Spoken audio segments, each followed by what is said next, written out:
देख रहे हैं केवल सच। Enter into the world of rural cinema, the very first of its kind in incredible India. Why has rural cinema taken a back seat when more than 70% of rural population dwells in villages? The answer is simple. High cost involved in sustaining single-screen theatres. Cost of tickets way too high for the mere labourer or farmer. Bollywood movies too expensive to showcase in humble villages. Pirated video libraries rampant in villages, all leading to negligible social life and entertainment. India's prime focus has always been customer satisfaction, achievable through large-scale affordability, the paying capacity of an end user. That's where Inar Infotech Private Limited comes into play with full thrust, catering to the untapped semi-urban and rural population at large.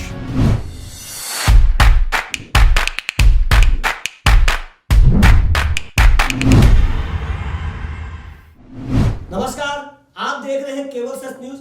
मैं हूं ब्रजेश मिश्रा। आज हम बिहार के एक ऐसे शख्सियत से आपको मिलाने जा रहे हैं जो बिहार के बेरोजगार युवाओं के लिए एक वरदान साबित होने वाले हैं। बिहार के कैमूर जिला के निवासी राजीव रंजन चौबे किसी परिचय के मोहताज नहीं है, बल्कि बिहार में 2004 में प्रभात खबर के वरिष्ठ पत्रकार के रूप में काम करने वाले राजीव रंजन चौबे न सिर्फ दैनिक अखबार में बल्कि पत्रिका और खुद का अखबार सांध प्रवक्ता खबर सांध दैनिक के रूप में प्रकाशित कर चुके हैं और आज बिहार में बढ़ते बेरोजगारी पर लगाम कसने के लिए और पंचायत स्तर पे लोगों को काम देने के लिए, रोजगार देने के लिए एक बड़ी कंपनी के रूप में खुद को तैयार करके एनआर इन्फोटेक कंपनी को लेकर आए हैं बिहार में। एक जमाना था 1990 से लेकर 2005 तक, जब बिहार में उद्योगपति बिहार से बाहर पलायन हो रहे थे। बिहार में उद्योग लगाना तो दूर, जो उद्योग थे वो बंद हो चुके, बंदी के कगार पे हैं। वक्त बदला और सरकार बदली। आया बात नीतीश कुमार का वर्ष 2005 का। नवंबर 2005 में जब नीतीश कुमार ने बिहार की कमान संभाली और बिहार में सुशासन लाने का दावा जो उन्होंने जनता से किया था उस पर काम करना शुरू किया। स्थितियां बदली, परिस्थितियां बदली, लेकिन उद्योग और कल कारखाने आज भी नहीं लगे हैं। बिहार के लोग जो पलायन करने के लिए मजबूर हैं, चाहे वो मजदूर हो, चाहे वो बेरोजगार युवा हो, पढ़ा लिखा लोग भी दूसरे प्रदेशों में जाके अपने लिए रोजगार ढूंढ रहे हैं, खोज रहे हैं। खासकर जब ये कोरोना का संक्रमण है, इस संक्रमण के काल में रोजगार भी छिन गया है। लोग पैदल दूसरे प्रदेश से बिहार वापस आ चुके हैं। वैसे समय में राजीव रंजन चौबे एक मजबूत जनाधार के साथ, एक मजबूत कंपनी के साथ बिहार के बेरोजगार युवाओं के रोजगार के लिए एक बड़ा कदम बढ़ा चुके हैं और आने वाले दिनों में बिहार के सभी लगभग 8,500 पंचायत में वह रोजगार देने जा रहे हैं। यह काम सरकार का था। यह काम एक ऐसा काम है जिससे किसान भी खुशहाल होंगे और बेरोजगार लोगों को रोजगार भी मिलेगा। राजीव रंजन चौबे न सिर्फ बिहार में बल्कि देश के स्तर पे और अंतर्राष्ट्रीय स्तर पे घूम घूम कर कैसे किसान मजबूत हो, कैसे पंचायत में रहकर ही लोग अपने लिए रोजगार सृजन कर सके और न सिर्फ अपनी कमाई कर सके, अपना जीविकोपार्जन का माध्यम बना सके, बल्कि इस एनआर इन्फोटेक कंपनी के माध्यम से जो फ्रेंचाइजी लेने वाले लोग हैं वह अपने ही पंचायत के लगभग 1200 परिवार को अपने पंचायत में एक बड़ा रोजगार दे सकते हैं। आपने नाम सुना ही होगा फ्लिपकार्ट का, आपने हमेशा ऑनलाइन में सामान खरीदा भी होगा अमेज़न से। ऐसी ही एक कंपनी एनआर इन्फोटेक लेकर आए हैं राजीव रंजन चौबे और आप उसमें रोजगार प्राप्त कर सकते हैं। आप अपने द्वारा अपने घर में छोटे से छोटे सामग्री से आप एक बड़ा उत्पादन कर सकते हैं और बड़े बाजार का मालिक बन सकते हैं। आपके घर का धान, आपका चावल, आपका गेहूं, आपका टमाटर हो या कोई अन्य सामग्री, उस सामग्री को पंचायत से अंतर्राष्ट्रीय बाजार तक पहुंचाने का काम करने जा रहे हैं राजीव रंजन चौबे। और राजीव रंजन चौबे का यह सपना था कि हम बिहार को कुछ दे सके, क्योंकि हम बिहारी हैं, एक बिहारी सब पर भारी। इसी उद्देश्य के साथ आज हम इस कार्यक्रम में खास मुलाकात, खास शख्सियत कार्यक्रम में हम आपको रूबरू करा रहे हैं एक वरिष्ठ पत्रकार जो अब इनार इन्फोटेक के सीएमडी हैं, राजीव रंजन चौबे। हम उनसे सीधे बात कराएंगे और उनसे आपको कई प्रश्न से माध्यम से आपको संतुष्ट करेंगे, आपको यह जानकारी देंगे कि आप अपने पंचायत में रहकर भी 25 से 50,000 रुपए प्रत्येक महीने का आप काम कर सकते हैं, कारोबारी बन सकते हैं, व्यापारी बन सकते हैं। तो आइए, स्वागत है आपका राजीव रंजन चौबे जी केवल सच न्यूज के कार्यक्रम में। जी नमस्कार। आप बिहारी हैं और बिहार से लोग भाग रहे हैं, अपना उद्योग नहीं लगाना चाहते हैं। ऐसी स्थिति में आप बिहार में ही आकर काम क्यों करना चाहते हैं? देखिए, मैं एक चीज़ स्पष्ट कर दूं कि बिहार में बिहार के ही लोग निवेश करने आएंगे और बिहार में कई ऐसे लोग हैं, मैं ही नहीं, मेरे जैसे लाखों लोग हैं जो बाहर रहते हैं और बाहर अभी रह रहे हैं। कुछ लोग वापस आए हैं जो है आकर काफ़ी निवेश नहीं कर सकते, अपने ज्ञान को भी यहाँ दे सकते हैं लोगों को। जी। तो ज़रूरत है हमें बिहार के लोगों को, बाहर के लोगों को यहाँ बिहार बुलाने की। बिहार कभी भी किसी दूसरे पूंजीपति पर निर्भर करना चाहे तो नहीं करना चाहिए, कोई ज़रूरत ही नहीं। बिहार के लोग सक्षम हैं अपने राज्य को आत्मनिर्भर बनाने के लिए और मैं सोचता हूं कि हर बिहार के लोगों को बिहार में आकर कुछ करना चाहिए। इसी कारण से मैं भी बिहार में आकर वापस बिहार में कुछ करना चाहता हूं। आप एक पत्रकार हैं, बिहार बंटवारे के बाद, झारखंड अलग हो जाने के बाद बिहार पूर्णतः कृषि पर आधारित है। जहां तक मेरी जानकारी है कि आपकी जो कंपनी है इनार इन्फोटेक, वह कृषि और किसान को लेकर ही काम कर रही है। तो हम अपने दर्शकों को आपके माध्यम से ये बताना चाहते हैं कि आपकी कंपनी कैसी है और किस तरीके से किसान पे काम करना चाहते हैं। देखिए, आपने कहा कि बिहार पूर्णतः कृषि पर आधारित है, मैं यहाँ पर आपको करेक्ट करना चाहूँगा। बिहार ही नहीं, पूरा हिंदुस्तान कृषि पर आधारित है। जी जी। हमारे यहाँ औद्योगिक क्रांति की बात होती है कि डेवलपमेंट के लिए औद्योगिकीकरण बहुत जरूरी है। जी जी। और लोग ये भूल जाते हैं कि हमारे हिंदुस्तान की आबादी का 70% से ज़्यादा हिस्सा आज भी गाँव में रहता है बिल्कुल, और कृषि पर निर्भर है। और बिहार के मामले में मैं एक बात और आपको यहाँ बता दूं कि बिहार में 70% नहीं, करीब 85% से ज़्यादा लोग कृषि पर और कृषि से आधारित चीज़ों पर आप अपनी जीविका का निर्वहन कर रहे हैं। ऐसे में कृषि को भूलना बहुत बेवकूफ़ी होगी। आप कृषि को भूल नहीं सकते, ना कृषि के आधारित आप उद्योगों को भूल सकते हैं। हमारे पास उद्योग धंधे नहीं है, अगर हमारे पास खनिज संपदा नहीं है तो क्या हुआ? हमारे पास बहुत बड़ी संपदा है जो कृषि है। हम जो हिंदुस्तान है सेकंड लार्जेस्ट एग्री प्रोड्यूसर है वर्ल्ड में। जी। बिहार की अगर बात करें तो बिहार थर्ड लार्जेस्ट प्रोड्यूसर है आपको फ्रूट्स एंड वेजिटेबल्स का। जी जी। तो क्यों नहीं हम इसकी बात करें जो हमारे पास है? जो नहीं हम उसकी बात क्यों करें? क्यों हम खनिज संपदा की बात करें कि झारखंड के पास खनिज संपदा हमारे पास नहीं है? जी जी। हमारे पास उद्योग नहीं है, क्यों उद्योगों की जरूरत हमें? अगर बताइए कि उद्योगों से ही किसानों की स्थिति सुधर जाती है और राज्य का विकास होता तो महाराष्ट्र में सबसे ज्यादा उद्योग है, क्यों वहां किसान आत्महत्या करते हैं? आप सिर्फ उद्योगों के बदौलत आप अपनी अर्थव्यवस्था को मजबूत नहीं कर सकते। उद्योग चाहिए, आपको औद्योगिक विकास भी चाहिए, लेकिन आपको आपका किसानों का भी विकास करना होगा, किसानों के ऊपर भी आपको ध्यान देना होगा। और जब तक कृषि, हमारी अर्थव्यवस्था का मूल आधार है कृषि, हमारी जीडीपी का एक महत्वपूर्ण हिस्सा है कृषि। उसी कृषि के आधार पे आपका जो कंपनी है इनार इन्फोटेक, वो कैसे किसानों को मदद करना चाहती है या क्या योजना है आपका? देखिए, किसान हमारा जबकि खाने पीने की चीज़ों का पूरे विश्व को देखें तो करीब करीब ये 3-4 लाख करोड़ का व्यापार है। जी जी। खाने पीने के सामान का हम हिंदुस्तान से लेके जो हम हिंदुस्तान इस कृषि आधारित उद्योगों पर जो अपना निर्यात करता है, कुल मिलाकर देखें तो 4 लाख करोड़ का व्यापार है। जी जी। और अकेले ये सब कृषि पर निर्भर है। अगर कृषि इतने बड़े व्यापारिक क्षेत्र को, जिसको रॉ मटेरियल प्रोवाइड करने का काम करता है, तो बताइए कि क्यों किसानों की स्थिति खराब है? क्यों किसानों से माल लेकर बनाने वाली कंपनियां आज करोड़ों में खेल रही हैं, अरबों में खेल रही हैं और किसान वहीं का वहीं पड़ा हुआ है? आज किसान आंदोलन कर रहे हैं, उनको आंदोलन करने के लिए आज वो आंदोलन करते हैं एमएसपी मिलना चाहिए। अरे आप एमएसपी की बात क्यों कर रहे हैं? आप एमएसपी से लेकर क्या कर लेंगे किसानों का? आप किसान को यह बताइए कि जब तक आप कच्चा माल बेचेंगे और आप एमएसपी की बात करेंगे या बाजार में कहीं भी अपने कच्चे माल को बेचने की बात करेंगे, कभी तरक्की नहीं करेंगे। किसान को चाहिए कि कच्चा माल को न बेचे और अपने घर में प्रसंस्करण का लगाए कारखाना, अपने खाद्य अपने उत्पाद का प्रसंस्करण करे, उसको बेचे। गेहूं बेचता है किसान 18 रुपए में, और जब उसको जरूरत होती है मैदे की तो मैदा खरीद के लाता है 40 रुपए में, सूजी खरीद के लाता है 45 रुपए में। मैदे से बना हुआ कहीं ऐसा तो नहीं है कि राकेश टिकैत जिस तरीके से किसान आंदोलन करके लोकप्रियता हासिल करके राजनीतिक दृष्टिकोण से दिख रहे हैं, कहीं बिहार आपका आने के उद्देश्य राजनीति तो नहीं है? अगर राजनीति होता तो मैं कहता कि आप एक दल बना ले, आइए किसानों के यहाँ संगठन बनाए। मैं गांव-गांव नहीं जाता जी। मैं गांव-गांव किसानों को मजबूत करके कौन सा राजनेता है जो गांव में किसानों को जाकर मजबूत करने की बात कर रहा है? नहीं, वो तो कृषि मंत्री भी नहीं कर रहे। नहीं तो कोई कृषि मंत्री करे। हम देखिए, सरकार पर आप हर चीजों के लिए निर्भर नहीं रह सकते जी। अन्ना आप उम्मीद करिएगा कि सरकार आपके लिए करेगी। आत्मनिर्भर बनना है तो आप किसान को खुद आत्मनिर्भर बनना होगा। अन्नदाता है, उसको किसकी जरूरत है?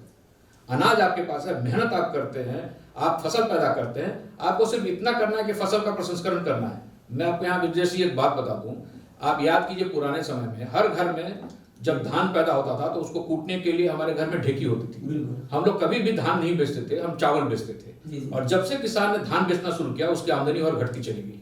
आज आप धान बेचने जाते हैं पैक्सों के माध्यम से, आपको दूसरे पर निर्भर रहना पड़ता है। वहां मशीन है उसको एनालाइज करने के लिए कि उसमें कितना मॉइस्चर है, कितना मॉइस्चर नहीं है, और आपके उसके हिसाब से कोई पैक्स लेगा नहीं लेगा तो आप आंदोलन करेंगे कि भाई हमारा धान नहीं खरीद रहा है, वो कुछ गड़बड़ी कर रहा है, बिना ये सोचे कि हाँ उसकी क्या मजबूरियां हैं। अगर आप वही काम करें, धान को ना बेचें और अपने घर में ही कूट कर उसको चावल बनाएं तो क्या खराबी है?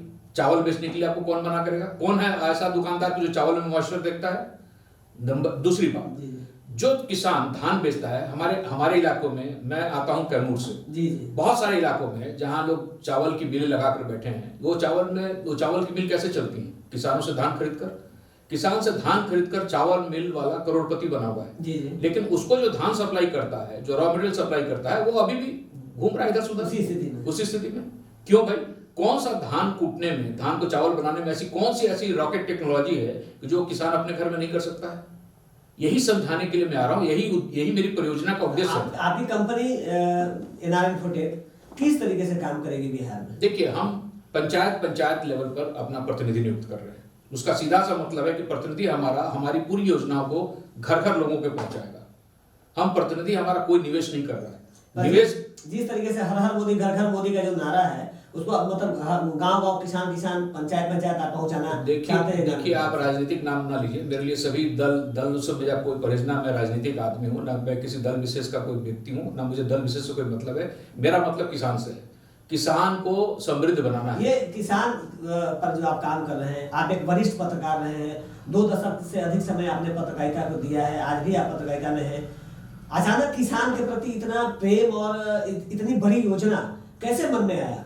ब्रजेश, ये बता दूं कि मैं पत्रकारिता के साथ साथ मैं तकनीकी में बहुत डीपली जुड़ा रहा हूँ।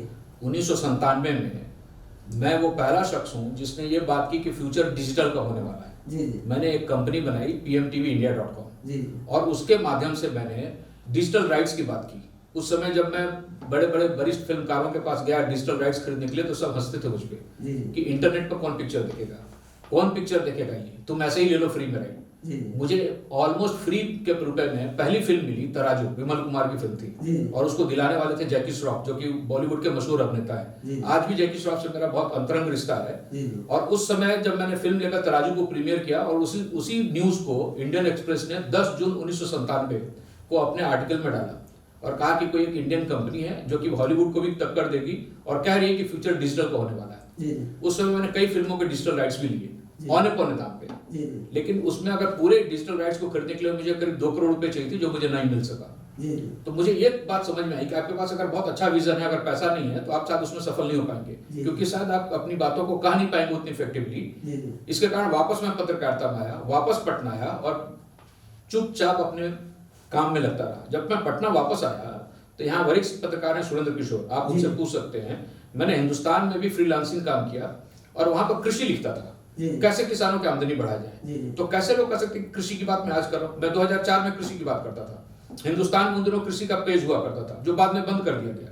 मेरे पास ऑप्शन नहीं था, तब जाकर मैंने मूल पत्रकारिता शुरू की। और हमारे एक छोटे भाई हैं, मैं नाम नहीं लूंगा, लेकिन वो भी पत्रकार थे, जिन्होंने मिलकर हम लोगों ने एक मैगजीन शुरुआत की, प्रथम प्रवक्ता बिहार संस्करण। उसके बाद मैंने अपना एक अखबार खोला। पहली बार 2005 में मैंने सर्वे करवाया यहाँ पे। मेरे उस समय के जो भी पत्रकार होंगे ये बता देंगे, हमने निष्पक्ष सर्वे कराया था, जिस समय लालू जी की सरकार थी।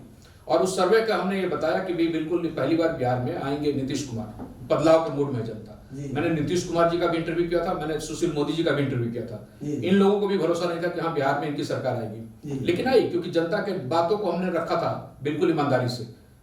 तो पत्रकार के रूप में भी मैंने ईमानदारी से काम किया है। उस समय भी ना मैंने किसी का पक्ष लिया था न लिया, और आज भी अगर मैं किसानों के लिए ईमानदारी से करने आ रहा हूँ, तो जो सर्वे मैंने पत्रकारिता में कराई थी वही सर्वे मैंने किसानों के लिए कराया। मैं गांव-गांव, घर-घर जाकर किसानों का सर्वे करवाया मैंने, पूरे बिहार, पूरे हिंदुस्तान भर में। आज मेरे पास पूरे हिंदुस्तान भर के किसानों का डेटा है। तो कल तक जो आपका जो सपना था, कल तक जो विजन था, अब आपको उसको मूल रूप में आप देना चाहते हैं इनारल इन्फोटेक के? जी बिल्कुल, और वो विजन सपना नहीं था, उसमें 8 साल की कड़ी मेहनत की है। जी। मैंने हिंदुस्तान नहीं, विदेशों में भी जहां जहां मैं गया वहां ग्रामीण इलाकों का भी मैंने भ्रमण किया है। तकनीकी ज्ञान मेरे पास पहले से था, तकनीकी ज्ञान क्षमता मेरे पास पहले से थी। मैं कंप्रेशन टेक्नोलॉजी में लगभग 97 से काम कर रहा हूँ, तो तकनीकी ज्ञान के साथ साथ कृषि में मेरी विशेष रुचि रही है। और उसमें मैंने काम में लिखता पढ़ता था, मैंने यहाँ लिखा है आर्टिकल कि किसानों को क्या खेती करनी चाहिए ताकि उसकी आमदनी बढ़े। अब उसके बाद जब समझ आई मुझे कि भाई मुझे अपने तकनीकी ज्ञान का कहाँ यूज करना चाहिए, कहाँ मुझे अपनी जानकारी का यूज करना चाहिए, तो मैंने कृषि के क्षेत्र में चुना। जब मुझे प्रोजेक्ट लॉन्च करने के लिए हुआ, मैंने सर्वे पूरी तरह से कराया, और मुझे सबसे पहले ऑफर मिला कि मैं महाराष्ट्र से शुरू करूँ, क्योंकि मैं इन दिनों बॉम्बे में ज्यादा रहता हूँ। लेकिन मैंने ये कहा कि अगर मेरा घर बिहार है तो मुझे वापस से अगर ये सुविधा देनी है तो क्यों नहीं मैं बिहार के किसानों को दूं। तो इसी कारण से मैं बिहार में वापस आया और बिहार से मैंने प्रोजेक्ट लॉन्च किया। विगत 8 अक्टूबर को मैंने प्रोजेक्ट लॉन्च किया है। आज की डेट में हम 500 से ज्यादा प्रतिनिधियों को बना चुके हैं और बहुत जल्द हर पंचायत में मेरा प्रतिनिधि होगा। और मेरा ये विजन है कि हर घर में अपना एक कुटीर उद्योग हो, छोटा ही उद्योग हो, और उस घर अपना उद्योग का सामान बना के किसान बेचे, और जिस दिन किसान अपना सामान उपभोक्ता, और उसके सामान को मैं उपभोक्ताओं तक सीधे पहुंचाऊंगा अपने ई-कॉमर्स प्लेटफॉर्म से। आप जो पंचायत प्रतिनिधि बना रहे हैं इन्फोटेक के माध्यम से, तो कैसे उसको नियुक्त करते हैं, क्या प्रक्रिया है उसकी? कुछ नहीं, नियुक्ति का उसका एक ही मात्र, हमारे अगर विज्ञापन को आप देखिएगा तो नियुक्ति का सबसे पहला पात्रता उसका है कि भाई 6 महीने के लिए कठिन मेहनत के लिए तैयार। जी। ठीक है, अब उसको ईमानदारी पूर्वक 6 महीने अपने पंचायत में कठिन मेहनत करना है, क्योंकि लोगों को समझाना पड़ेगा कि खाद्य प्रसंस्करण का फायदा क्या है। अगर अच्छा, दूसरा चीज कि खाद्य प्रसंस्करण ही नहीं, बहुत सारे ऐसे किसान हैं आप देखिए बिहार में जिनके पास अपनी जमीन ही नहीं है। वो दूसरों की जमीन लेकर खेती करते हैं। आज उनको किसी तरह का ऋण की सुविधा नहीं है। वो बैंक से चाहे ना उनको किसान क्रेडिट कार्ड मिल सकता है, ना किसी अन्य तरह का ऋण, क्योंकि ना उनके पास जमीन है लेकिन खेती कर रहे हैं, वही बटाईदार हो गए। दूसरी चीज कि कई ऐसे लोग हैं हमारे मजदूर हैं जिनको ना जमीन है, ना खेती है, ना उनका कोई काम है, वो दूसरे राज्यों में जाकर मजदूरी कर रहे हैं। हुनर है उसके पास, हुनर है, उसमें से कुछ पेंटिंग बनते हैं, कुछ सिलाई कढ़ाई, कुछ खाना बनाना, कुछ मिठाई बनाना, अन्य तमाम अचार पापड़ से लेके हजारों तरह के उद्योग हैं जिनको वो करने में सक्षम है, लेकिन ना पूंजी का अभाव है, ना उनको कोई पूंजी देने वाला है। इस कारण से दूसरे उनके पास ऑप्शन क्या है, या तो कहीं जाके वो वॉचमैन बन रहे हैं, दरबान बन रहे हैं, या कहीं मजदूरी कर रहे हैं। ये बिहार की हकीकत है। 70% हम मजदूर और क्या कहते हैं वॉचमैन हम पूरे बिहार को आपको मिल जाएंगे, पूरे हिंदुस्तान भर में, हिंदुस्तान नहीं विदेशों में भी। बिल्कुल। सरकारी मदद नहीं मिलने के और अनुदान नहीं मिलने के कारण लोग पलायन करने के मजबूर हैं। आप यहाँ पर मैं आपसे जरूर मतभेद रखूंगा कि सरकारी मदद हर जगह जरूरत नहीं है, आपके पास अपना बिल होना चाहिए। जैसे आपकी इसी कंपनी जैसे इनारल इन्फोटेक, जिस तरीके से आपने कहा कि हम किसानों के लिए समर्पित हैं, किसानों के लिए बहुत कुछ करना चाहते हैं, हम किसान को लोन देना चाहते हैं, सरकार के पास भी वो प्रक्रिया है, लेकिन सरकारी उदासीनता है उसमें। देखिए कैसे नकारेंगे हम लोग? सरकारी उदासीनता नहीं, ये जरूर कहेंगे कि सरकार के पास वो शायद वो सलाहकार नहीं है। मैं आपको उदाहरण दे दूं, मैं बिहार में लौटा तो मैंने देखा जीविका के तहत सब्जियों बेचने का काम चल रहा है। दुकान खुल रहा है, ये बहुत अच्छी बात है, किसानों की सब्जियां लाकर आप शहर में बेच रहे हैं। लेकिन मैं यहाँ जरूर पूछना चाहता हूँ, जिन लोगों ने भी उस योजना को बनाया हुआ, क्या उनको मालूम है कि जितनी ताजा सब्जियों से कमाई हो सकती है उससे ज्यादा सूखी सब्जियों से कमाई होती है? क्या किसी विक्रेता को ये बताया गया? क्या हमारा कोई भी सब्जी विक्रेता ये जानता है कि जितना वो ताजी सब्जियों से कमा सकता है उसका कम से कम 10 गुना वो सूखी सब्जियों से कमा सकता है? तो ये बताइए कि ये जानकारी किसानों से क्यों महरूम रखेगी? सूखी सब्जियों को बनाने में उसको क्या दिक्कत है? भगवान ने हमारे पास प्रचुर मात्रा में धूप दिया है, प्रचुर मात्रा में जमीन दी है, और सूखी सब्जियों का कारोबार 38,000 करोड़ का है, लगभग $5 बिलियन का है। और वो इतना बड़ा मार्केट है, और बिहार तो चूंकि सब्जी उत्पादन में तीसरे नंबर पर है देश में। कितने सब्जी विक्रेता हमारे जो एक्सपोर्ट करते हैं। पंचायत प्रतिनिधि जो बना रहे हैं, तो चूंकि पंचायत तो सीमित है, 8,500 के लगभग आसपास पंचायत है, उस पंचायत में आप कैसे चयन करेंगे? चयन की प्रक्रिया क्या रखा है आपने? क्या उनको कुछ इन्वेस्टमेंट करना पड़ रहा है? नहीं, 1 रुपया भी इन्वेस्टमेंट नहीं करना है। वो पंचायत प्रतिनिधि हमारा मेहनती चाहिए, उसको आवेदन करना है। आवेदन के साथ एक शुल्क हम लोगों ने जरूर रखा है, इसलिए रखा है ताकि हर आदमी आवेदन न करे। हमारे यहाँ कितना 6,500 रुपया शुल्क है। जी। और 6,500 रुपया शुल्क उसका हम सिर्फ उसी से ले रहे हैं, आवेदन उसी का शुल्क ले रहे हैं जिसको हम प्रतिनिधि बना रहे हैं। जी। जिसका नहीं बनाते उसका शुल्क वापस हो जाता है आवेदन अस्वीकृत करके। जी।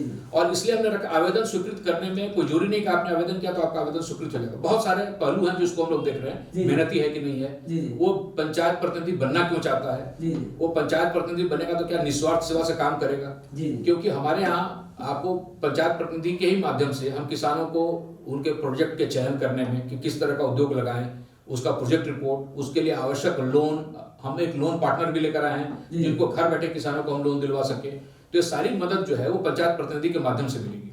अब बिहार में लोन देने वाली सबसे बड़ी समस्या थी। मैंने कई बैंकों से, जब ये प्रोजेक्ट लॉन्च करने से पहले स्टेट बैंक से लेकर तमाम बैंकों तक ये प्रपोजल लेके दिया था कि मैं बिहार में योजना लाने जा रहा हूँ, हमको किसानों को लोन देना है और उसके लोन की पूरी जिम्मेदारी मैं लूंगा, लोन दिलवाने से लेकर लोन की वसूली तक में। कृपया आप मेरे कहने पर किसानों को लोन दीजिए, ताकि वो नहीं हुए तैयार बैंक। यहाँ के बैंकरों से मंगाया गया तो उन्होंने कहा था बिहार में तो हम वापसी, लोन की वापसी नहीं करा पाएंगे। मैंने कहा लोन की वापसी मैं लूंगा, जिम्मेदारी मैं लेता हूँ, अगर हमारा किसान नहीं करेगा तो मैं उसकी वापसी का जिम्मेदार होता हूँ। उसके बावजूद मुझे बैंकों का सहयोग नहीं मिला, तो मुझे मजबूरन एनबीएफसी को कन्विंस करके लाना पड़ा और आज मैं लेकर आया हूँ। किसान को सब्सिडी नहीं चाहिए, किसान को खाली चाहिए सही सलाह, कैसे अपनी आमदनी बढ़ाए। वो जो भी फसल पैदा कर रहा है आपको बताना पड़ेगा कि भाई धान मत बेचो, चावल बनाओ, चावल से पंचायत प्रतिनिधि जो फ्रेंचाइजी जो आप लेंगे, आप जैसे आपने कहा कि 6,500 रुपया उनको लगेगा, एक तरीके से प्रोसेसिंग चार्ज है, एप्लीकेशन फी है, क्योंकि उसका एप्लीकेशन में जांच, उसमें हमारी काफी तकनीकी जिम्मेदारी होती है। उसका प्रोसेस करने के लिए हमने कई संस्थाओं को रखा है कि अगर कोई आवेदन करता है तो उसके आवेदन को कैसे जांचा जाए, आधार कार्ड के वेरिफिकेशन से लेकर उसका पैन कार्ड का वेरिफिकेशन, यानी उसकी पूरी एक क्रेडेंशियल जांच करते हैं। कोई एक ताकि वो एक व्यक्ति एक ही पंचायत ले सकता है फ्रेंचाइजी, या तो दूसरे जगह पर भी ले सकता है? एक व्यक्ति को तो एक ही दे रहे हैं हम लोग, एक पंचायत में एक ही व्यक्ति और एक ही व्यक्ति प्रति पंचायत, एक व्यक्ति एक से अधिक पंचायत हम लोग नहीं दे रहे हैं।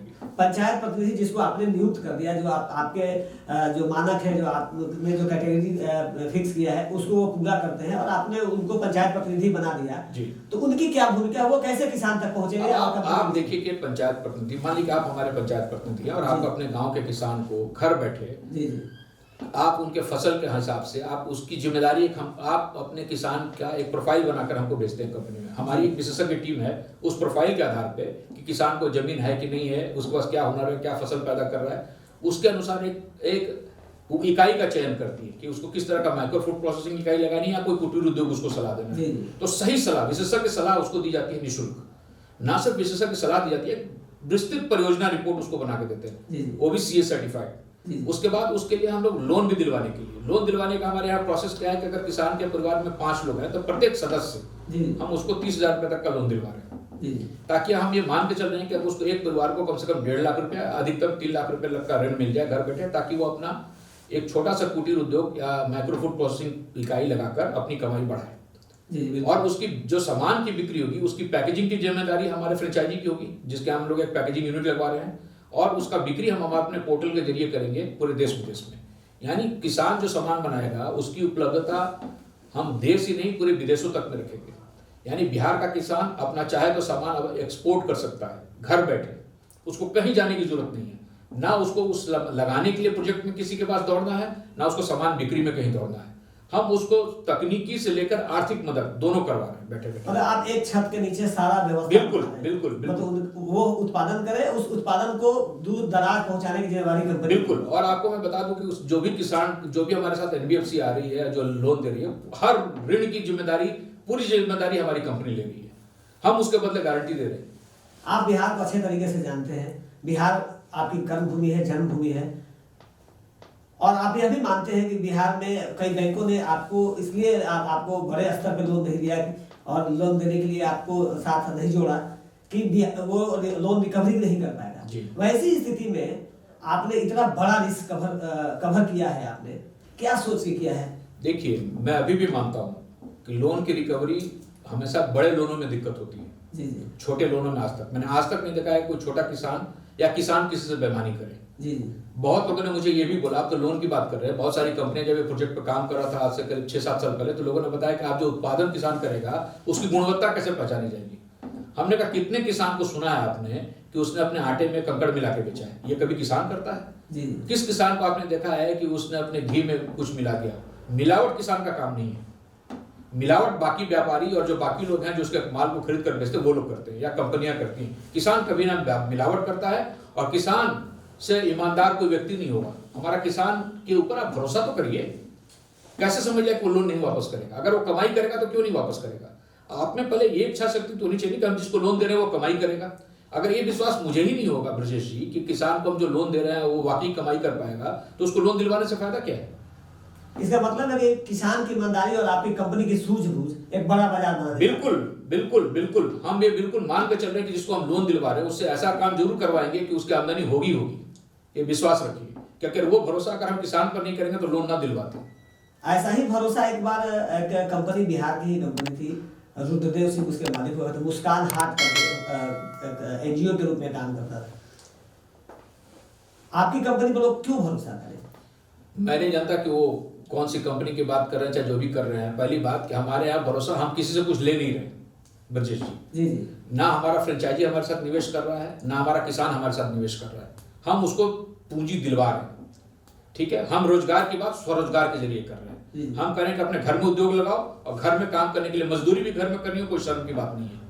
अपने उद्योग में बाहर का कोई श्रमिक मत लगाओ। सरकार कह रही है कि हम आत्मनिर्भर भारत बनाने के लिए 5-5 लाख 10-10 लाख रुपए तक का भी लोन देने की बात कर रहे हैं। आप 1.5 से 3 लाख रुपए लोन देने की बात कर रहे हैं। मैं 30,000 रुपये लोन देने की बात कर रहा हूँ प्रति सदस्य, और एक परिवार पर 1.5 लाख रुपया। हम वही बात कर रहे हैं जो कि साथ व्यवहारिक रूप में लागू करवा रहे हैं। जी। हम 5-10 लाख रुपए उसको दिलवा के क्या करेंगे अगर वो पैसा नहीं लौटाया तो? हम उसको छोटा उद्योग लगाने की बात कर रहे हैं। आपको एक उदाहरण देता हूँ, गांव का मोची जो सबसे निचले पायदान पर है, रोज अपना जूता चप्पल बना के लोगों को क्या कमा लेता होगा? 1,000-2,000 रुपया या 4,000 रुपया महीने का। जी। आप इसी मोची को एक लाइए ब्रजेश जी, और मेरे माध्यम से उसको 1.5 लाख रुपया दिलवाइए और जूते का सामान बनवाइए। मैं अपने उसके ई-कॉमर्स मार्केट में उसका एक हैंड क्राफ्टेड शूज का दुकान खोलता हूँ। और सिर्फ दुकान नहीं खोलूंगा ब्रजेश जी, हमारे पास योजना है कि वो जो जूता बनाएगा ना, जूते की डिजाइन भी मैं दुनिया के विश्व के सर्वश्रेष्ठ डिजाइनर का डिजाइन मैं उसको दूंगा जूते का, ताकि वो जब हमारे ई-कॉमर्स दुकान पर बेचे तो hand crafted shoes design by कोई बड़ा डिजाइनर का नाम। आपको सिर्फ उससे जूता नहीं बनवाना है, आपको सिर्फ डिजाइनर जूता बनवाना है। आप कपड़ा बनवाइए तो उसको डिजाइन भी दीजिए ना, किस तरह का कपड़ा बनेगा। जो आज मैं कपड़ा पहनता हूं उस तरह का डिजाइन वो बनाएगा तो क्यों नहीं खरीदेगा? सरकार ने इतना ही बहुत अच्छा किया है कि वोकल फॉर लोकल का नारा दिया है। यानी सरकार भी मान रही है कि भाई किसानों से खरीदिए, स्थानीय उत्पादों को खरीदिए, लेकिन सरकार से आप उम्मीद करेंगे कि हर चीज सरकार ही करे तो ये संभव नहीं है। आप आगे बढ़िएगा, सरकार मदद करेगी। मुझे भी उम्मीद है कि किसान अपने किसी भी प्रोडक्ट के लिए सर्टिफिकेशन का आवेदन करेगा तो सरकार, बिहार सरकार एक बार में उसका स्वीकृत करेगी। खाद्य प्रसंस्करण में उसको जो भी आवेदन जरूरत पड़ेगी अपने फूड का ग्रेडिंग कराने के लिए, वो बिल्कुल बिहार सरकार करेगी। दावा है मेरा कि बिल्कुल करेगी। क्यों नहीं करेगी? अपने किसानों के प्रोडक्ट को आप ही कैसे नकारेंगे कि नहीं ये खराब है? आप क्यों नहीं? नकारना भी नहीं चाहिए। आप बड़े कंपनियों को देंगे, क्यों छोटे किसानों को नहीं देंगे? बिल्कुल देंगे। सिंगल विंडो सिस्टम बना के देना चाहिए इनको। आपकी कंपनी को और ज्यादा प्रोत्साहन मिल गया हो जब मोदी जी ने लोकल फॉर वोकल का नारा। बिल्कुल बिल्कुल, ये बिल्कुल मन की बात हो गई कि वोकल फॉर लोकल होना भी चाहिए। आप अगर किसान का उत्पाद नहीं खरीदेंगे, देखिए हम जो किसान जो है वो रॉ मटेरियल बनाता है सारे खाद्य पदार्थों की वाली कंपनियों को, चाहे वो बाबा रामदेव की पतंजलि रही हो, चाहे नेस्ले हो, चाहे यूनिलीवर। और ये कंपनी आज कितनी बड़ी ग्रोसर है आप देख सकते हैं। जो इन कंपनियों को खाद्य अपना रॉ मटेरियल प्रोवाइड करता है, आज वो जमीन पर है, हाशिए पर खड़ा। क्यों? क्योंकि ये प्रसंस्करण वाली कंपनियां ये दिन दुनिया रात चौगनी कमा रही हैं। तो किसान को क्यों नहीं प्रसंस्करण करना चाहिए? एक आपको उदाहरण देता हूं कि एक बड़ी कंपनी खाद्यान्न का उत्पादन, खाद्य प्रोडक्ट बना रही है 1 लाख करोड़ टन। और हमारा कहना है कि 1 करोड़ किसान 1,000 टन बनाए। एक कंपनी 1 लाख करोड़ टन बनाए, एक किसान 1 करोड़ किसान 1,000 टन बनाए, तो क्यों, किससे ज्यादा स्वरोजगार मिलेगा? एक बड़ी कंपनी लगवाने से मिलेगा या छोटे छोटे 1 करोड़ इकाई लगवाने से मिलेगा? फार्मूला बड़ा सिंपल है। आप गांधी जी के फॉर्मूले पर जाइए। वो शुरू से कहते थे कि हम भारत की आत्मा गांव में बसती है और कुटीर उद्योग से ही देश का विकास होगा। लेकिन हमने उस कुटीर उद्योग को आज से खादी तक और खादी ग्रामोद्योग के दुकानों तक सीमित रख दिया है। अब सरकार शायद उसको समझ रही है, कुटीर उद्योग को भी ध्यान दे रही है। खादी, बिहार में भी खादी मॉल बना है, लेकिन सवाल उठता है कि स्थानीय रूप में आप कितना बेच लेंगे? आप बाजार अंतर्राष्ट्रीय हो चुके हैं, आप उसको क्यों स्थानीय रूप में रोक रहे हैं? क्यों हमारा बिहार का बना हुआ सामान खाली बिहार और चंद खादी मॉल पर ही मिलना चाहिए? सब दुकानों में क्यों नहीं? बिल्कुल क्यों नहीं ऑनलाइन बिकना चाहिए? ठीक है, आप उसको बनाने के लिए भी बनाइए, आप उसके सामान को भी बेचिए और उसको आत्मनिर्भर बनाइए। जहाँ तक आता है जैसे पंचायत प्रतिनिधि जिनको फ्रेंचाइजी आप दे रहे हैं, आपकी कंपनी एक सिनेमा हॉल भी बना रही है जी, और उस सिनेमा हॉल में व्यापार के साथ साथ सामाजिक गतिविधियों पर भी काम कर रही है। बिल्कुल। वो क्या है और किस तरीके से? वो सिनेमा हॉल बड़ा महत्वपूर्ण है। हम अपने फ्रेंचाइजी को फ्री दे रहे हैं, निःशुल्क, बिना किसी उसके पूंजी निवेश का। और सिनेमा हॉल के पीछे जो मकसद है ब्रजेश जी, वो बड़ा ही महत्वपूर्ण है। जी जी। हम चाहते हैं कि गांव-गांव जो हमारा वो सिनेमा हॉल हो, एक तरह से डिजिटल क्लासरूम का काम करे, जी। बिना किसी सरकारी मदद के। गांव में बच्चों को एक समान शिक्षा नहीं मिलती है। बहुत पुराने समय से मांग रही है कि हमको भी, हमारा गरीब का बच्चा है तो महंगे कॉलेजों में नहीं पढ़ पाया, अगर हमको मान लीजिए नंबर कम आया, सपोज मैं इकोनॉमिक्स पढ़ना चाहता हूँ, सबको मालूम है कि दिल्ली में Delhi school of economics number 1 economics का इंस्टीट्यूशन है जी। सबका एडमिशन नहीं हो सकता है। लेकिन अगर दिल्ली स्कूल ऑफ इकोनॉमिक्स का क्लासेस ऑनलाइन मौजूद हो और गांव में बच्चों को सुविधा हो कि ऑनलाइन क्लासेस को अटेंड कर सके, तो उसको दिल्ली स्कूल ऑफ इकोनॉमिक्स में जाने की कोई जरूरत नहीं है। गांव के बच्चे पटना साइंस कॉलेज में आते हैं, अगर पटना साइंस कॉलेज की क्लासेस ऑनलाइन अवेलेबल हो तो बच्चे जिनका एडमिशन नहीं हो सका साइंस कॉलेज में, उनको भी कोई दिक्कत नहीं है, कहीं से भी एग्जाम दे। किसी को पढ़ाई लिखाई स्कूल कॉलेज की बिल्डिंग थोड़ी कराती है, शिक्षक कराते हैं। तो इसका मतलब यह भी है कि ई शिक्षा के माध्यम से शिक्षा समान शिक्षा खत्म होगा जब क्लासेस मौजूद हो जाएंगे। अभी क्या है कि ई क्लासेस हर, आपके पास इंफ्रास्ट्रक्चर नहीं है सरकार के पास कि भाई योजना बनी है, मैं उसमें सरकार पर नहीं जा। मैं ये मानता हूँ, मेरा ये मानना है कि सरकार के साथ साथ लोगों की भी जिम्मेदारी है। आप सब चीज सरकार पर नहीं थोप सकते। बिल्कुल। ई क्लासेस बना देंगे तो आपका जो शिक्षक है वो नहीं चलाना जानता है, तो यहाँ हम अपना प्रतिनिधि रखेंगे तो सब कुछ चलाना जानेगा ना, क्योंकि उसको व्यापार करना है। बिल्कुल, आप एक्सपर्टीज कर रखते हैं उसको। आप क्लासेस कराने के दिन में क्लासेस सुबह क्लासेस कराएगा, दिन में सिनेमा चलाएगा, ताकि उसकी कमर्शियल आमदनी हो। शाम में उसी को हेल्थ सेंटर में बदल देगा, ताकि वीडियो कॉन्फ्रेंसिंग के माध्यम से डॉक्टरों को दिखाए। तो आप एक साथ एक सिनेमा हॉल आपके 3 चीजों को कवर करेगा, आपको शिक्षा, आपको मनोरंजन, आपको स्वास्थ्य भी देगा। जी जी। ठीक है, तो योजना ये है कि गांव को कम से कम हम लोग जो शहर स्मार्ट हो रहा है, जो फ्रेंचाइजी लेगा उसके लिए एक वरदान है, उसके लिए एडिशनल इनकम की स्रोत है ये। और ना सिर्फ हमारा फ्रेंचाइजी, देखिए उसको मेहनत करना है पंचायत में, वो ना सिर्फ अपने पंचायत की स्थिति को बदलेगा, उसको खुद महसूस होगा कि मैंने ये क्या किया है। निवेश है नहीं तो फिर तुमको किस बात के लिए दिक्कत है भाई? तुम मेहनत करो, हम तुम्हारे साथ हैं। हम लाएंगे कंपनियों को सोर्स करके, हम ला रहे हैं। एक पंचायत में कितने सिनेमा हॉल बनेंगे? एक सिनेमा हॉल बनेंगे। और एक पंचायत में जो पंचायत प्रतिनिधि होंगे वो कितने लोगों को लोन दे पाएंगे? देखिए, हम तो चाहते हैं कि जितने उस पंचायत में सभी को लोन मिले, लेकिन हमारे पास जो अभी फिलहाल जो हमारे लोन पार्टनर हैं उनसे हमें एक लिमिट मिला हुआ है कि हम बिहार में प्रथम फेज में करीब 3.5 करोड़ लोगों को ही लोन दे पाएंगे। तो 3.5 करोड़ लोगों को हमने पंचायत वाइज बांट दिया है। तो मैक्सिमम एक पंचायत में हम 6,000 लोगों को लोन दे पाएंगे या 6,000 लोगों को स्वरोजगारी बना पाएंगे। हमारी योजना तो है कि हम हर घर में उद्योग। 6,000 लोगों, क्यों हम विभेद करें? 6,000 लोगों को 30,000 रुपए के हिसाब से बिल्कुल आप लोन दिलवाएंगे। और उनको वो जो लोन जो वापस करेंगे वो क्या प्रक्रिया है, किस तरीके से वापस? वो कमाई करके ना, वो लोन को कहाँ इस्तेमाल कर रहा है? वो लोन को किसी अन्य कार्य में नहीं, अपने व्यापार में इस्तेमाल कर रहा है। हमारा पंचायत प्रतिनिधि सुनिश्चित करेगा कि वो पैसे का इस्तेमाल उस व्यापार लगाने के लिए ही करें, क्योंकि हम लोन भी उसको उस व्यापार लगवाने के लिए ही दिलवा रहे हैं अपने लोन पार्टनर के माध्यम से। और व्यापार करेगा, व्यापार उसका जो प्रोडक्ट बन रहा है उसकी बिक्री हम अपने माध्यम से करा रहे हैं। तो बिक्री की जिम्मेदारी, उसके प्रचार प्रसार की जिम्मेदारी हमारी कंपनी की है, उसका सामान बेचने की जिम्मेदारी हमारे पास है। तो जिस माध्यम से, मान लीजिए कि आप कोई माल बना रहे हैं, आपने लोन लिया है और आपके सामान की बिक्री हमारे माध्यम से, तो डेफिनेटली जो कंपनी लोन दे रही है उसका पैसा जिम्मे लौटाना हम उसकी बिक्री से अपने आप डायरेक्ट यहाँ से लौटवा देंगे। तो कंपनी को भी EMI लेने में कोई टेंशन नहीं होगा, जो किसान बेचने वाला है उसको भी झंझट नहीं होगा, उसका माल बिक्री होकर पैसा अगर एक हिस्सा चला जा रहा है उसकी EMI चुकता करने में कोई दिक्कत नहीं है। कमाई होने के बाद किसी को कोई दिक्कत नहीं है। दिक्कत वही है जब तक खाली बैठा है। अगर आप कुछ निर्माण करने लगेंगे, ब्रजेश जी हमारे यहाँ मिथिला में पेंटिंग बनाने, मिथिला की पेंटिंग, मधुबनी की पेंटिंग बहुत मशहूर है। क्या 4 ही 5 कलाकार हैं जो मधुबनी पेंटिंग बनाते हैं? हजारों होंगे। आप ये बताइए कि उनका सबका दुकान पर आइए, मधुबनी पेंटिंग बनवाइए, आप अपने डिजाइन डिस्प्ले करिए और ऑनलाइन उसका पेंटिंग बना के बिक रहा है, तो कितने लोग उसे खरीदेंगे? मधुबनी पेंटिंग कहाँ चली जाएगी? आज सिमट के रह गई है कि आप हाट व्यापार कहीं मेले में खाली रह गए। हम ग्रामीण क्षेत्र के हुनर को सिर्फ मेले के माध्यम से दर्शाते हैं, यानी उनको नुमाइश का चीज मानते हैं। अरे आप उनको क्यों नहीं परमानेंट उनके लिए रोजगार दे रहे हैं? आप वो पेंटिंग बनाने में अपनी जीविका कब तलाशेगा? जब उसको पूरा पैसा मिलेगा। बिल्कुल, बिहार में जो कल कारखाने बंद है, जो छोटे छोटे लघु उद्योग जैसे सिवान कचौरी, बिंदी बाजार, मखाना, इस तरह के कई चीजें जो थी उसको आप फिर से जीवंत कर पाएंगे। छोटे उद्योग के माध्यम से आप बाजार। मैं बड़े उद्योग का कभी पक्षधर नहीं रहा हूँ, ना आगे रहूंगा। मेरा ये मानना है कि बड़ा उद्योग 1 करोड़ लोगों के बराबर माल बनाएगा। हम कहते हैं 1 करोड़ लोग हमारे बड़े उद्योग के बराबर माल बनाएंगे और वो सस्ता बेचेंगे। कंज्यूमर को भी हमारे विक्रेता सब खरीदारों को भी राहत मिलेगी। अगर आप पंचायत प्रतिनिधि कैसे उसको कैसे आमदनी होगा? उसको हर जहां हम देखिए जब बिक्री होगा माल हमारे पोर्टल के माध्यम से, तो जाहिर सी बात है हम लोग उस बिक्री में से कमीशन लेंगे। जो तमाम आपको हमारी तरफ से एग्रीगेटर्स वो कमीशन लेते हैं, चाहे अमेजन हो, चाहे फ्लिपकार्ट हो, चाहे जोमेटो हो, चाहे स्विगी हो, सब लेते हैं। हम भी कमीशन लेंगे उसके माल की बिक्री से। उस बिक्री में से हम अपने प्रतिनिधि को भी कमीशन दे रहे हैं। प्रतिनिधि बिना निवेश का मेहनत के लिए ये विश्वास किए कि लाखों कमाएगा। किसान की कमाई भी लाखों में होगी और प्रतिनिधि भी लाखों में कमाएगा। बिल्कुल बिल्कुल। तो सबके लिए एक योजना है और पारस्परिक सहयोग से देखिए जो संभावनाएं हम एक दूसरे को मिलकर कर सकते हैं ना, आप में कोई कमी हो मैं उसको दूर कर सकता हूँ, मुझ में कमी हो आप दूर कर सकते हैं। तो अगर हम इस भावना से काम करेंगे ना ब्रजेश जी, तो राह आसान हो जाएगी। और उसी भावना को हम इम्प्लीमेंट करवा रहे हैं अपने प्रतिनिधियों के माध्यम से। और प्रतिनिधि किसानों की मदद करेंगे, किसान पूरे राज्य की मदद करेगा। इससे न सिर्फ जीडीपी भी बढ़ेगा ब्रजेश जी, अगर हर घर में उद्योग लगा हुआ है तो हमारा सकल घरेलू उत्पाद में बढ़ोतरी हो जाएगी। बिहार जीडीपी में एक अच्छा योगदान पालेगा। आप साल भर का इंतजार कीजिए ना, देखिए कि जीडीपी ग्रोथ कितना होता है। बिल्कुल, जिस तरीके का आपकी कंपनी इनोवेटिव काम कर रही है, इससे न सिर्फ व्यापार में एक बड़ा बाजार बनेगा, आमदनी जरिया बनेगा, बल्कि अपराध पर भी अंकुश लगेगा। बिल्कुल। आज अपराध क्यों है?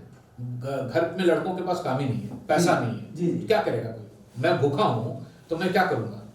स्वाभाविक बात है। अगर मेरे पास काम है तो क्या मुझ पर ये मेरे पास ये फुर्सत रहेगी काम करने वाले को कि जाकर मैं किसी का अपराध करूं, किसी से छीन लूं? नहीं। बिहार में आज भी हुनर है और बिहार के लोग बड़े स्वाभिमानी और खुददारी होते हैं। आज बिहार का नाम खराब है, लोग समझते हैं कि बिहार अपराध, और बिहार ये नहीं है, गलत आकलन कर रहे हैं बिहार का। बिहार के लोगों इतना जुनूनी, स्वाभिमानी, खुददारी कोई नहीं है। आज ठान लेना किसान कि हमको करना है और अपना जिंदगी चेंज करना है, वो बिल्कुल करके रहेगा। ना सिर्फ किसान, उससे जुड़ा हुआ सब आदमी, 90% आबादी, 85 से 90% आबादी खेती से जुड़ी हुई है। आप 90% बिहार को बदल देंगे। आप कोई ऐसा कोई खास जैसे हमारे यहाँ बिहार में लीची है, हाजीपुर का केला है, सिलाव का खाजा है, भोजपुर का बेलग्रामी है, हर जगह का सब कुछ बिकेगा ब्रजेश जी। सब कुछ जो आप सोच सकते हैं और सब कुछ जो आपने नहीं सोच रखा है। हमारे विशेषज्ञ टीम ने उन सब चीजों का भी ख्याल रखा है जो लोगों ने नहीं सोचा है। जी। मैं आपको बता दूं, आप वहां चले गए, आप मालदा आम की बात करें, जी। जो हमारे बिहार की खासियत है। क्या आपने मालदा आम को सीजन खत्म हो गया अभी कहीं आप खरीद पाएंगे? ना उसका रस। मैं महाराष्ट्र में मैंने देखा कि अल्फांसो का रस भी डब्बे में मिलता है पैक करके। जी। ठीक है, क्यों नहीं मालदा का रस मिलता है? क्यों नहीं मालदा की स्लाइसेस मिलती हैं बाहर, ताकि हमको 12 महीना जब चाहे तो मालदा खरीद सकते थे और महंगे कीमत पे। तो मालदा का स्लाइसेस, और इसके लिए कोई बड़ी कंपनियां नहीं चाहिए ब्रजेश जी, घर आप बना सकते हैं, रस बनाने का, पैकिंग का काम कर सकते हैं। और आजकल आपकी कंपनी के बारे में अभी हमको जानकारी मिला है, हम लोगों ने आपकी कंपनी को नजदीक से समझने की कोशिश की है कि आप नाइट्रोजन गैस से जो प्रोडक्ट बनने वाले हैं उसकी गुणवत्ता को बरकरार रखने के लिए। जी बिल्कुल, पूरे दुनिया भर में नाइट्रोजन गैस का इस्तेमाल पैकेजिंग के लिए होता है। जी जी। अब आजकल जमाना गया कि जब प्रिजर्वेटिव, पहले क्या होता था, खाने का सामान प्रिजर्वेटिव डाल के पैक किया जाता था। अब आजकल आपको कोई भी, चाहे जूस हो चाहे दूध हो, कोई भी सामान बिना प्रिजर्वेटिव के पैकिंग होती है। बड़ा सिंपल सा उसका तकनीक है। आप जब सामान को पैक करते हैं तो उससे ऑक्सीजन निकाल देते हैं ताकि उसमें बैक्टीरिया, वायरस ना लगे, और नाइट्रोजन गैस डालकर फिल करते हैं, क्योंकि नाइट्रोजन का टेम्परेचर, नाइट्रोजन ठंडा होता है, माइनस में उसका टेम्परेचर होता है, तो सामान जैसे है वैसे बना रहेगा, खाली उसके पैकेजिंग का मटेरियल बदल जाता है। ठीक है, तो आप नाइट्रोजन गैस हमारे वातावरण में 78% है, ऑक्सीजन है 21%, प्रचुर मात्रा में नाइट्रोजन है, तो क्यों नहीं इसका इस्तेमाल हो पैकिंग में भाई? इससे भी किसान को फायदा हो सकता है। बिल्कुल, कोल्ड स्टोरेज पर उसकी, आप बिल्कुल सही करें, कोल्ड स्टोरेज उसकी जो है निर्भरता खत्म हो जाएगी।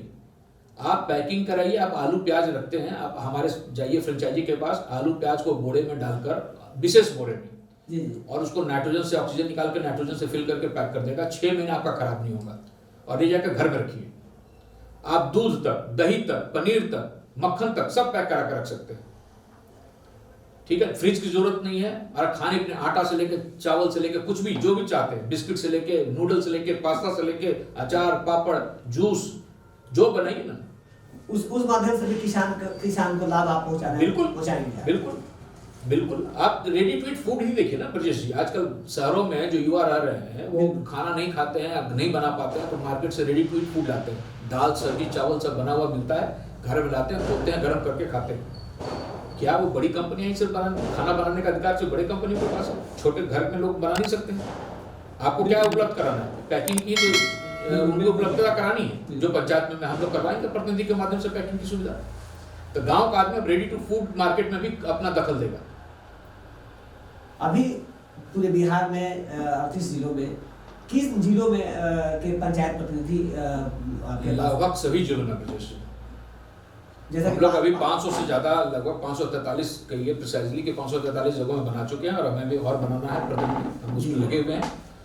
ये दुर्भाग्य हमारा कि मुझे प्रतिनिधि तक, किसानों तक अपनी बात रखने के लिए विज्ञापन का सहारा लेना पड़ रहा है। जी जी, जो कि मैं चाहता था कि अपनी बात सीधे रखूं उनके, लेकिन कोई बात नहीं, हम उन तक पहुंचेंगे, अपनी बात को बताएंगे, और प्रतिनिधि हमारे बढ़ रहे हैं, उनमें काफी जोश है, क्योंकि उनको ये लगता है हमारे, और हम प्रतिनिधि चुनने में ये जरूर ख्याल रख रहे हैं, हमारे यहाँ कई प्रतिनिधि जो वर्तमान मुखिया भी जीत कर रहे हैं वो भी बने जी जी, कई जिलों में। बिल्कुल बिल्कुल। मैं पटना जिला के एक मुखिया की बात बता सकता हूँ कि उन्होंने मुझे आकर कहा, व्यक्तिगत रूप से मिलकर कहा, धनरुआ ब्लॉक के हैं, जी जी, कि मैं अपने चुनाव प्रचार में ये बात बोलता था कि घर घर उद्योग लगाऊंगा, और जब आपका विज्ञापन देखा तो मुझे लगा कि अचानक मेरी बात सच होने जा रही है। तो कहा कि मुझे बहुत अच्छा लगा, कि क्योंकि मैं सोचता था कि सरकार से कितनी मदद मिलेगी, हमको भी चाहिए कुछ करने के लिए, और उन्होंने अपने पंचायत में लोगों का पैन कार्ड तक बनवा के रखा हुआ है। ये तो आपकी कंपनी शायद जिसको लोन दे रही है, जिसके पास पैन कार्ड नहीं है तो पैन कार्ड बनाने के वो तो देखिए आजकल सरकार ने उसको कर दिया कि आप ई पैन तुरंत बनवा सकते हैं, 5 मिनट में बन जाता है, और आपको नया पैन कार्ड भी 5-10 दिनों के अंदर आ जाता है। तो पैन कार्ड, अब सुविधाएं सरकार ने बहुत, जब से ऑनलाइन सब कुछ हो रहा है विस्तार, डिजिटल भारत का हो रहा है विस्तार, तो सब चीजें ऑनलाइन हो रही हैं, उसको खाली इस्तेमाल करना है। किसान चूंकि जानता नहीं है, आपको जानकारी देनी है, उसकी मदद करनी है। किसान को आप कुछ और नहीं कर रहे हैं, हम किसान को कोई एहसान नहीं करने जा रहे हैं, हम उसको सब कुछ, ऋण मौजूद है, देने वाले मौजूद हैं, हम उसको एक साधन मुहैया करा रहे हैं, उस तक पहुंचवा रहे हैं, ताकि उसको आपने एक प्रॉपर वे बनाया है जी किसान, और हाँ, उसको जो सबसे इंपॉर्टेंट चीज है वो सलाह उसको हम जो दे रहे हैं कि किस तरह का उद्योग लगाए। आप बात माने, हमारे प्रोजेक्ट का जो सबसे इंपॉर्टेंट पार्ट है वो है सलाह, जो जिसके लिए लोग लाखों रुपए भी लेंगे और नहीं दे पाएंगे अच्छी सलाह, हम लोग वो मुफ्त दे रहे हैं हमको, कि किस तरह का उद्योग लगाइए। आप किस तरह का उद्योग लगाएंगे तो आपको कैसे आमदनी होगी। वो तो जो आप उद्योग लगाने का या जो सलाह देंगे तो वो क्षेत्र वाइज और वहाँ के बिल्कुल देख प्रोडक्शन है उस हिसाब से। जी जी जी। आगे क्या आपकी रणनीति है कि सरकार को इसमें शामिल करेंगे या सब शामिल हैं इसमें, सभी का शामिल, किसान सबका है भाई। आप जाके किसान ही एक ऐसा है हिंदुस्तान भर में, ना उसका कोई जात है, ना धर्म है, ना मजहब है। आपने गांव में किसी को देखा है क्या? आप अगर गांव में रहते हैं ब्रजेश जी, तो आपने किसी को जो उम्र में बड़ा है उसको चाचा कहते हैं, जी जी, चाची कहते हैं, दादा कहते हैं। क्या आपने धर्म जाति विशेष को देखकर उसको कहा है क्या कभी? बिल्कुल नहीं। तो गांव भी एक ऐसा यूनिट है हमारे देश में कि जो वसुधैव कुटुंबकम की बात करता है। तो हमको गांव में, हमको ये तो इम्प्लीमेंट करना है ना गांव में, तो हम लोग को तो सब बराबर है। किसान को सरकार से मतलब नहीं है, सब उसका है। बिल्कुल बिल्कुल। तो सरकार किसी राजनीतिक दल से हमें कोई ये नहीं है, सब हमारे हैं। जो है, जो जहां सपोर्ट, हम तो सब राजनीतिक दलों से कहेंगे कि आप जहां हैं, जैसे हैं, सब सहयोग में मदद करें। किसानों की बात है, ये किसी एक आदमी के लाभ की बात नहीं है, ये किसान की बात है। किसान पूरे बिहार का है, और बिहार का किसान पूरे भारत का है, और भारत का ही किसान भारत को समृद्ध बनाएगा, दूसरा कोई आकर समृद्ध नहीं बनाएगा। केवल सच चैनल के माध्यम से बिहार के सभी जिलों के पंचायत प्रतिनिधि जो बन चुके हैं या जो बनने वाले हैं, उनसे क्या अपील ऐसा करना चाहते हैं? जैसे आपने कहा कि हमको एडवर्टीजमेंट का सहारा लेना पड़ रहा है, तो बिहार चूंकि एक काफी ईमानदार, कर्तव्यनिष्ठ और संघर्षशील राज्य के रूप में रहा है, और यहाँ के लोग निश्चित तौर पे भावना के साथ जुड़ते हैं, उनसे क्या अपील करना चाहेंगे? देखिए, मैं केवल सच के दर्शकों से यही अपील करना चाहूंगा कि अगर वाकई आप अपने पंचायत का विकास चाहते हैं, वाकई आप पंचायत में मेहनत करना चाहते हैं, वाकई चाहते हैं कि आप बिल्कुल निष्काम भाव से अपने पंचायत का विकास के मेहनत करेंगे, घर घर में लोगों को जाकर कुटीर उद्योग लगाने में मदद करेंगे, तो आज ही हमारा पंचायत प्रतिनिधि बने। ये एक काम है जो कि आपके माध्यम से, हम लोग सिर्फ उसका एक माध्यम है। बेसिकली आप अपने पंचायत का काम आप ही को करना पड़ेगा, क्योंकि हमारा पंचायत प्रतिनिधि जितना अच्छे तरह से अपने पंचायत को वो जानता है उतना कोई नहीं जान सकता है। तो कृपया आगे आए, आप भी अपने पंचायत के विकास में मदद करें, और विश्वास करें आपका पंचायत समृद्ध होगा। आपको समृद्ध होने से कोई रोक नहीं सकता है। आप अपने पंचायत के हजारों लोगों को लखपति बनवा रहे हैं, विश्वास करें आपको करोड़पति बनने से कोई नहीं रोक सकता है। धन्यवाद। अभी आपने देखा राजीव रंजन चौबे जो इनार इन्फोटेक के सीएमडी हैं, एक कंपनी जो बिहार की है, और बिहार, उस कंपनी का मालिक बिहार का है, और उसका यह उद्देश्य है कि हम बिहार के 38 जिले के 535 प्रखंडों में सभी पंचायतों में जाकर पंचायत प्रतिनिधि बनाएंगे और अपने पंचायत प्रतिनिधि के माध्यम से अपने उस किसान को जो जहां जिस तरीके का उत्पादन करता हो उसके उत्पादन का, उसके प्रोडक्ट को एक अंतर्राष्ट्रीय बाजार में ले जाएंगे और उसका जो मूल भाव है, जो उसकी कीमत है, उसको मिल सके। एक तरफ किसान, आप दूसरे औद्योगिक राज्यों में जहां पे बड़ा बड़े उद्योग हैं, बड़े मजबूत और काफी प्रगतिशील राज्य हैं, वहां किसान आत्महत्या कर रहे हैं और खासकर बिहार, झारखंड बन जाने के बाद पूर्णतः कृषि पे आधारित है और यह देश कृषि प्रधान देश माना ही जाता है। और बिहार में निश्चित तौर पे कृषि के क्षेत्र में एक बहुत बड़ी संभावना है और इनार इन्फोटेक निश्चित तौर पे आने वाले दिनों में बिहार के लिए एक कृषि क्रांति के रूप में जाना जाएगा और राजीव रंजन चौबे को इसके लिए निश्चित तौर पे बिहार के किसान हमेशा ऋणी रहेंगे। क्योंकि किसान के लिए आज कौन सोचता है, आज मजदूरों के लिए कौन सोचता है, आज हर चीज में राजनीति की जाती है, लेकिन एक बतौर पत्रकार 2 दशक से पत्रकारिता करने वाले और किसी भी तरह के असुविधा नहीं बल्कि सभी तरीके से संपन्न होने के बाद किसान के प्रति, कृषि के प्रति और बिहार के प्रति समर्पित होने का भावना अपने आप में एक बड़ी बात है। और निश्चित तौर पे आने वाला समय इनार इन्फोटेक के माध्यम से बिहार एक कृषि क्रांति के रूप में जानी जाएगी और बिहार के लोग जो मजदूर दूसरे जगह पर जाके खेती कर रहे हैं, चाहे वो पंजाब हो, हरियाणा हो, महाराष्ट्र हो या अन्य जगहों में जाके मजदूरी करते हैं, उनको उनके ही घर में उनके द्वारा निर्मित सामग्री को अंतर्राष्ट्रीय बाजार में पहुंचाने का काम इनार इन्फोटेक करने जा रही है। निश्चित तौर पे इसका लाभ मिलेगा। आप फ्लिपकार्ट, अमेजॉन, कई तरह की कंपनियां ई मार्केटिंग का काम करती है। आपके द्वारा निर्मित खाजा, लाई या कोई भी सामान हो वह बाजार में बेहतरीन तरीके से उपलब्ध होगा और अच्छी कीमत मिलेगी किसान को, तो निश्चित तौर पर किसान आत्महत्या नहीं करेगा। बहुत बढ़िया खबर है बिहार के लिए और इससे रोजगार भी बनेगा। बेरोजगारी का जो अभिशाप है इस बिहार के लिए वह भी मिटेगा।